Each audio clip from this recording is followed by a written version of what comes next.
I typically get asked a lot of questions about Valley and how I started it and how I got the idea, etc. These questions are usually pretty similar, and I thought, why not make a full video on the top questions that I get asked as the owner of Valley? How much money did you start Valley with? Yeah, so I started Valley with virtually nothing. I, worked different gigs here and there, worked at ShopRite, did valet, and just gathered what I could to eventually have enough to start Valley. I mean, the initial investment was probably like $1,000, $2,000, and I just experimented with it, failed, and then kept earning more to keep experimenting, and that's just kind of the start. I eventually made my way into a marketing associate role while I was in college and used money from that position to keep, you know, fueling Valley and keeping Valley afloat. And so that's kind of how it all started. And how did you find boxing as the industry which you decided to sell? Yeah, so the idea for Valley and the idea of pursuing martial arts, boxing, kickboxing, etc., started with working for somebody in the industry while I was in college or towards the end of college. And so I worked with an individual that was wholesaling boxing gear, martial arts equipment. Learned a lot from him in terms of production, marketing, manufacturing, in terms of what this audience cares about, really understanding what these customers are interested in, gathered all that information, and then decided, okay, I have a competitive edge in this space now. I have a lot of information here. Why don't I go and start my own thing? So that's how I got into boxing. I've never boxed, I've never trained.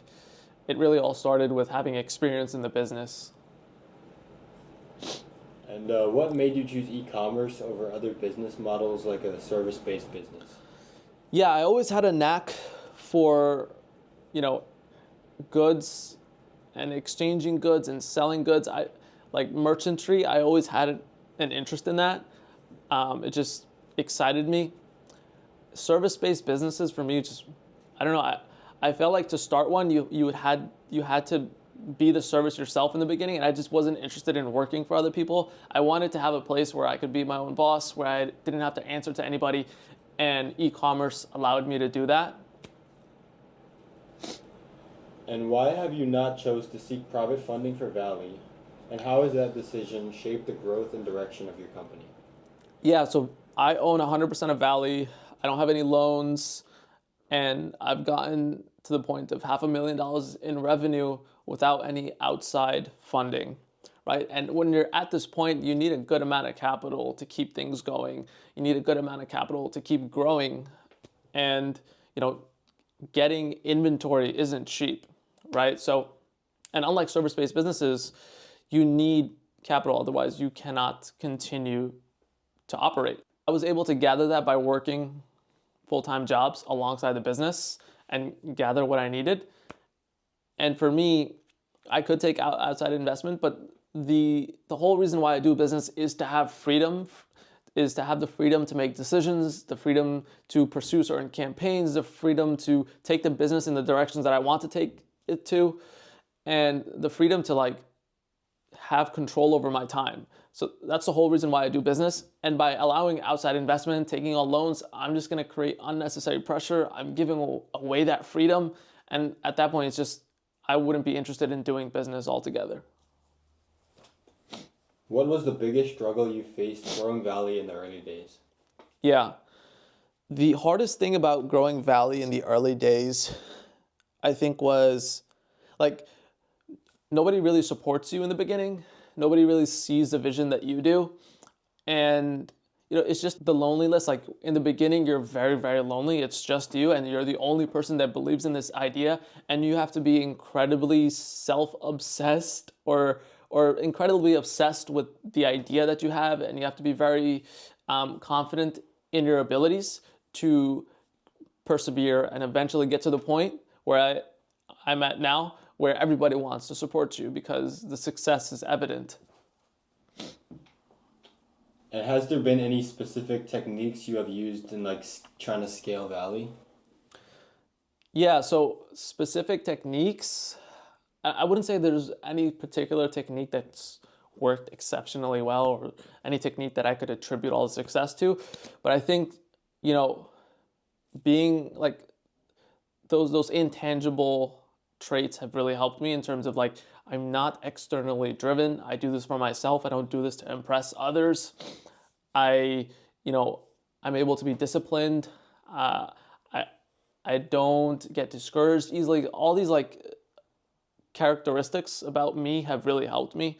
And so I wouldn't say there's a technique, but there is a personality or the personality traits that have helped me get here. And how much time does someone need to put towards creating a business like Valley? And as the business has grown, have you spent more time working at Valley? Yeah, you need a good amount of time, and I do believe like most people do have the time, right? So in the early days, you're gonna have to put a lot of time in, and I feel like most people have that. But and as you grow things, you're going to start putting more and more time, but eventually you're going to reach a point where you're able to start delegating tasks and delegating responsibilities. Once you get to delegation, that's when time becomes less of a burden and it becomes more about focus. Like, where are you focusing your attention? Where are you focusing your efforts? Where is your focus best utilized so you get the most return for your focus? And so there becomes a point where time is less relevant and it's more about focus and energy. So I think that's where we're at now in terms of like, where should I be putting all my focus and what's going to get us to our goals in the shortest amount of time possible? Where do I direct that energy towards? And how are you still so energetic and ambitious about the future of Valley, even after doing it for 5 years? It's almost like you started yesterday. Yeah, that's a good question. So I think because I really enjoy the process, I like what I do. I mean, everything from design to speaking to customers to working on the logistics side and working on inbound shipments and making sure that we're getting inventory on time.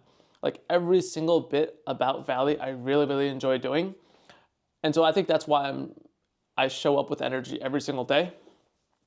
And like, there's also that element where like I have a vision and I'm not there yet, right? So once I reach that vision, then maybe I'll be less excited about it and I'll be a bit more relaxed. But until we reach that vision, I'm going to continue putting the energy in and I'm going to bring 100% every single day because that's what's necessary to really, accomplish your dreams. So yeah, I think that's what it is. And also because I also have worked all these different jobs, I have a comparison to Valley where like I know what it feels like to like valet or be a cashier or work a corporate job. I've had those experiences and they all stale in comparison to being a business owner and running your own business. So every day I'm like comparing what I'm doing at Valley with other sources of income, and that also drives my energy in terms of like I don't want to go and depend on those other sources. I want to make this my main thing. And finally, how has your philosophy changed from the beginning of running Valley to now? Yeah, in the beginning it was all about like staying afloat. Like, how do I make this profitable? And that was the only focus. And I'm penny pinching. I'm making sure that like I'm saving costs in every way possible, even if it's a detriment to the brand, to the image, a detriment to customer service. Like anything that I needed to do in the beginning to make the business profitable, I was doing. And a lot of aspects of the business suffered, but it was necessary to get to profitability. And now that we're profitable and we're growing, the philosophy has kind of changed to, okay, how do we make sure this business is going to be here for a long time? Like, how do we make sure this brand is going to exist for a long time? And how do we mitigate risk? How do we do things the right way, right? How do we make sure that we're complying with things that we should be complying with? How do we set up our legal work correctly? How do we set up our finances correctly? Like investing in areas to solidify the business further and make sure that this business has staying power. That's the philosophy now. Whereas before it was like cut costs in every single way possible because this thing needs to be profitable. So I guess that's a wrap. Those are typically the types of questions I get asked. And yeah, if you guys have questions of your own, feel free to put them in the comments.